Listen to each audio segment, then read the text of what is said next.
Petrol पर 2 रुपये और गैस पे 50 रुपये की भाव है। देश के हालात और किस तरीके से महंगाई को आप देखते हैं? मैं मुबारकबाद देना चाहूँगा वो पूरी जनता को जिन्होंने दिल खोल कर वोटिंग में नरेंद्र मोदी जिंदाबाद, भारतीय जनता पार्टी जिंदाबाद के नारे लगाते हुए जाकर वोट किए थे। उनके जीतने के बाद जश्न मनाए थे। अब भुगतो। कहते हैं ना कि रात गई बात गई। इलेक्शन के टाइम के ऊपर कैसे वादे करके गए थे, अब भुगतना पड़ेगा उसमें। अब 2 रुपये बढ़ाओ या 50 रुपये बढ़ाओ या 100 रुपये बढ़ाओ, अब आपने करे ही है, उनको उस कुर्सी के ऊपर लेके जाकर बिठाई ही है, तो अब ये सब चीज़ों तो सहना पड़ेगा उसमें।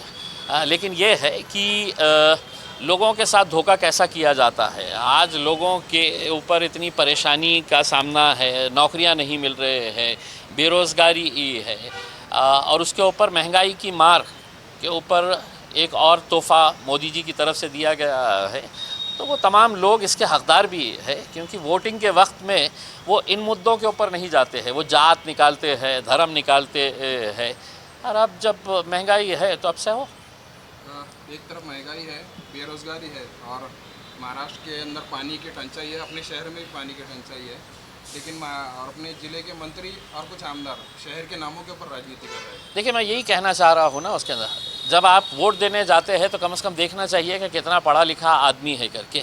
वरना अगर आप किसी को भी भेज देते हैं अनपढ़ गवार को, तो उसकी सोच वैसी ही रहती है। उसको है तो जाति, धर्म, शहर का नाम, ये रास्ते का नाम, वो बिल्डिंग का नाम, इसी के अंदर ना तो वो रोज़गार के बारे में बात करेगा, ना वो पानी के बारे में बात करेगा, ना वो इंफ्रास्ट्रक्चर के बारे, क्योंकि उसको ये चीज़ समझ में ही नहीं आती है। उसको समझ में आती है तो जाति के, धर्म के कैसे मुद्दे बनाकर कंट्रोवर्सीज करना, उसी के ऊपर वो उसकी राजनीति चलती है। मैंने पहले ही इस बात का जवाब दे चुका हूँ कि कुछ राजनेता ऐसे होते हैं कि जिनका मकसद यही होता है कि ये शहर का नाम बदल दो, ये सड़क का नाम बदल दो, वो बिल्डिंग का नाम बदल दो, रेलवे स्टेशन का नाम बदल दो, एयरपोर्ट का नाम बदल दो, बस स्टैंड का नाम बदल दो। अब आखिर में अगर कुछ नहीं बचा है तो तुम अपने बाप का नाम भी बदल दो। अरे